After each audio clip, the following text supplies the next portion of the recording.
Welcome to Podcast 83, a regular look at the news, stories, and trends related to Michigan's 83 counties from the Michigan Association of Counties. Good afternoon, everyone. Welcome to Podcast 83, the podcast put on by the Michigan Association of Counties. We have our normal staff attending with us today: Deena Bosworth, Madeline, Fata, Samantha, Gibson. Welcome, everyone. Thanks, Steve. Morning. I have to say, we're primarily going to focus on the kind of a state of the state recap with this podcast. So we'll kind of keep it to that. So I have to say, I'm a little disappointed. I was expecting one of you to come in with maybe teased hair, maybe some neon, big poofy, 80s hairstyles, that sort of thing. Because Steve, that I was have on a leather jacket and I that's curled true. my hair today. I'm Well, trying to go with the theme. that was definitely the theme from last night's State of the State was an 80s theme. So, um, do with that what you want. Some people have some opinions on the theme of the 80s and how to interpret it. It was okay. It was a little corny for me, but hey, teach their own. I thought it was pretty corny too. I really did. And I'm old enough, and I'll admit it on the podcast, I'm old enough to remember the 80s. They weren't so great in Michigan. Well, no, it depends. No, let's take that back. There are certain part of the 80s I don't think we want to return to, but there was I have to be honest. If you go in my truck right now, one of my presets is 80s on 8, on Sirius XM. So the music is still quality music. I did appreciate, so for everybody who didn't watch the speech, the governor started out by talking about 80s music and then wove 80s music into a bunch of her kind of talking points throughout the speech. And it was just music reference after music reference after song. And it was. And it's going to be tough for Madeline and Samantha to chime in at this point because they weren't born yet in the 80s. So they're like, what, the 80s? What is that? We know music. But yeah, it was cheesy. It was a little cheesy. But let's get into what she talked about there. There were some obviously talking about in the start of the speech was what we've done the past year. Of course, that's typically how State of the State start out, especially with it being her sixth, seventh, something like that State of the State at this point, right? Sixth, okay, yeah, sixth State of the State. So they talk about what they've done and then transition to what they're looking for, she's looking to do for the next year. And let's talk a little bit about that. So we had some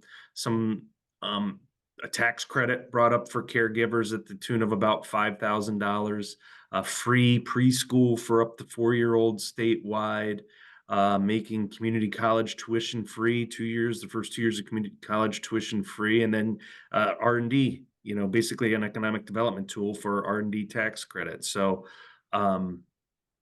definitely a theme there too, wouldn't you say? Money, money, money, money, money. Yeah, a lot of money going out. I'm not quite sure how this all gets paid for. And of course, this is one person's opinion, right? This is the governor's opinion on what she would like to get done, not necessarily the legislature's opinion on what they necessarily agree with, right? Yeah, well, I mean, that remains to be seen whether the legislature embraces it or they don't. But we've talked about preschool for years and years and years. They've talked about free preschool. You've heard it floated around for several years too on free community college for our kids. And the governor, when she was talking about it, she tried to wrap that around the theme of her Growing Michigan Together Council and how to bring people back to Michigan or keep people here in Michigan. And I think her thought process was with all of these freebies, is that's what's going to attract them here. Yeah. I mean, and one I failed to mention was the housing. She wants to put some money towards affordable housing as well. We've talked in our committees internally and even at our conference level, we've had presentations on housing. So it's something we've long supported is getting affordable housing. It's an issue everywhere from Wayne County up into the UP they're talking about housing issues. So obviously something we want to be involved with. We've talked about childcare being an issue. It's been talked about in counties. Can counties somehow get involved with helping with the childcare issue? Because it relates directly to employment and getting people employed, and everyone's having a hard time hiring people still, and counties are not insulated from that issue as well. So those two issues, I think we definitely want to be involved with. The other stuff, yeah. I mean, if it's going to attract people to Michigan, I think that's a good thing. But I'm just not sold on that necessarily. I don't know what you guys think on it. I'll pipe in on this. I think, it sounds fantastic. And I agree with you on the preschool and the childcare issue for sure. Maybe there's a role that counties can play in helping facilitate that, help, make it more affordable for people. Community colleges training our workforce sounds like a great idea.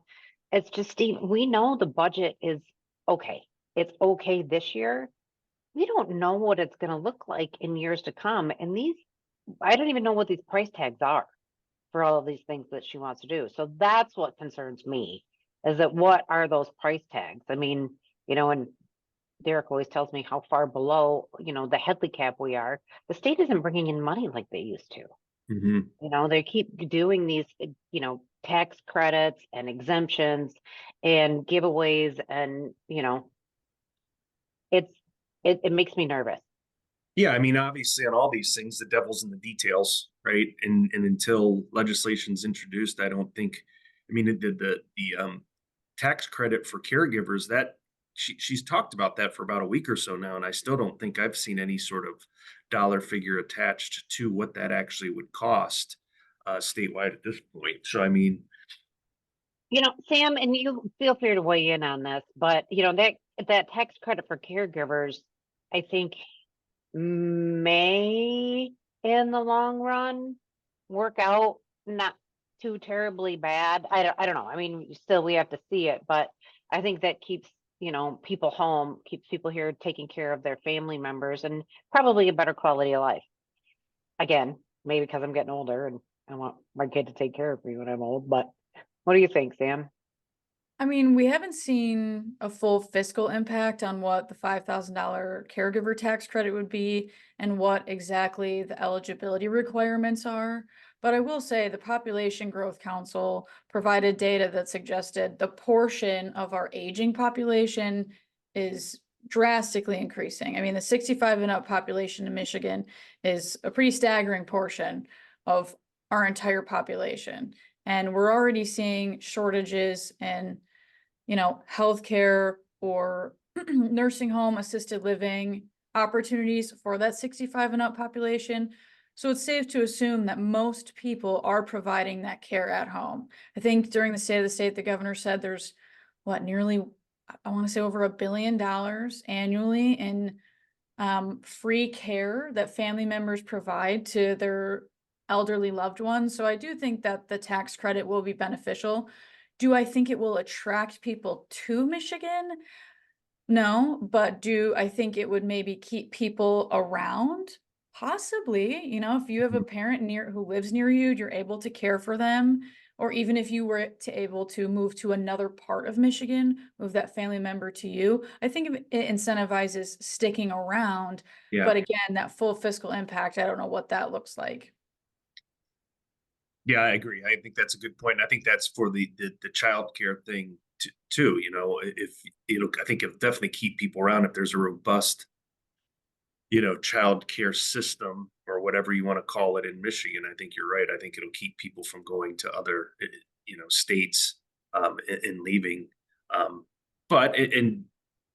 We all know this, and everyone listening knows this. It is a great state to live. I mean, we've got a lot of positive attributes to our state, whether it be lakes, parks, just a lot of outdoor things you can take advantage of: skiing in the winter, snowmobiling in the winter, boating in the summer, golf, you name it. There's a lot of good reasons to be in Michigan if you can handle the weather, of course. That brings up another point. So at the beginning of the governor's speech, she talked about some of her accomplishments and things that she's been able to do since she's been governor. And she started, her first term out with let's fix the damn roads. Madeline, what did she talked a lot about the accomplishments that she's made on fixing roads. Do you want to comment on that? Yeah, sure. Well, first she said that our state flower is the orange beryl. That's She true. got some laughs. Yeah. I thought it was funny. I would put it in the category of cheesy, but that's okay. She did. She listed a lot of the projects that she has taken care of, like on 96, on 496, on 275. She listed all of these projects and they were all on state highways, yet county roads are 75% of the roads in the state of Michigan. Counties own 90,000 lane miles. And she said that they've fixed 20,000 lane miles since she's been in office, which is a lot, but barely even a dent in those county road systems. Yeah, considering how much counties own. Mm-hmm. Yeah. And then she called on MDOT to authorize the final 700 million from that 3.5 billion she bonded for in 2020. So that's kind of misleading. It sounds like, ooh, 700 million going towards roads, but that money's already been accounted for. It's not new money. It's just the final installment. So that won't lead to new projects or anything like that. Those projects are already being worked on, I'm assuming. I think they're planned for. Yeah. Okay. Yeah. But yeah, next year's the last year of that 3.5 billion. So. Right. So there was nothing in that speech about locals or local infrastructure or local communities or how to create great places for people to live. You know what I mean? I guess, okay, I take that back. She did have the housing part of it in there, so that's awesome. But, I just think about all those county roads or the rest of our crumbling infrastructure that are owned by local units of government that, we haven't solved the transportation funding problem. We know that we're losing money hand over fist, into that system. So maybe we'll see some of that in her budget presentation, but I can't get over the fact that everything was focused on let's give a bunch of money away and it's all about just the state and not all of us collectively. You know what I mean? All different levels of government that are working together to make Michigan a great place. It's Yeah. almost like she didn't recognize that. Yeah. I mean, people want safe communities, right? Safe counties. People want nice roads still. So, and if we're attracting people here, that's going to have to grow with it, right? We see it in the more tourist areas of the state. In the summer, like in the UP, they have a huge problem already keeping up with the insurgent of tourists to that area for their EMS, their public safety departments. They have a hard time paying for it, and because they have to add so many individuals, and so if we're going to be growing this side needs to grow with it, and that means investment in the local governments. Obviously, we're focused on counties. The good thing is we've got a way to do that. There's legislation sitting in the Senate now that would at least solidify county revenue sharing now. And we just got to get it out of the Senate and get it on our desk to sign. And hopefully we'll be able to do that. So did you see what I did there? You see how I pivoted there? Is that good? Yeah. That was great, Steve. Thank you. Tied it all in. Yep. Tied it all back to priorities. Infrastructure funding is one of our priorities to solidify that. So that making sure our court system is paid for properly, juvenile justice. I mean, these are all things that counties touch that people want, but don't necessarily think about in their communities, right? Yeah, like I said, I was disappointed that there was no recognition of the contribution that locals have toward making Michigan a great place. Well, and it's not flashy, right? What counties do isn't the flashy stuff. We do the stuff people don't always think about. So it's not always going to be talked about as quickly as some other areas of government that are more flashy, economic development, those sorts of things. But it's still important. But that's why we're here. That's job security for Mac, right? we're here to make sure everyone doesn't forget that stuff. And our county commissioners do a good job of it in their communities. That is true. That is true.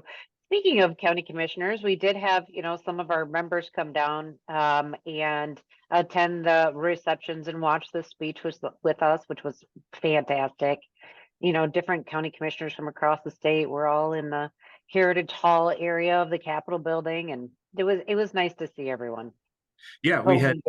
board member from our executive committee come down to participate with us. We also had a lot of commissioners and county employees that were invited by their locally elected officials, their state reps or state senators as floor guests. So that was nice to see those folks and getting the recognition from their local legislators to be invited to the state of the state, because it's a fun event. It's if you get the opportunity to do it, I encourage everyone to take advantage of it. Well, I think that's covers everything. Does anyone else have anything they wanted to talk about? Go Lions. I was going to say, we didn't even mention Right, good football point. because the Yeah. governor mentioned it quite a few times. Yes, right. We do have to talk. Yeah, we'll still go Lions. I didn't want to jinx anything, we're on a good run, and you get nervous every time I talk about the Lions because I feel like I'm going to screw it up for them. I know. I knock on wood every 5 minutes. Yeah, I'm so nervous. I will say though, it was great to see Lions jerseys on the House floor for the speech. You had a lot of people who were quite patriotic. I can't even tell you how many people I saw wearing the Lions colors all over the Yep. place. It was awesome. Yeah, good to see. It's good for the state when the Lions. Well, we've been starved of it for how Sorry, many years? Packer fans. Sorry, That's Packer right. fans. We're all blue down here. That's right. That's right. Well, thanks everyone. Appreciate everyone's time, and we will talk to you next week.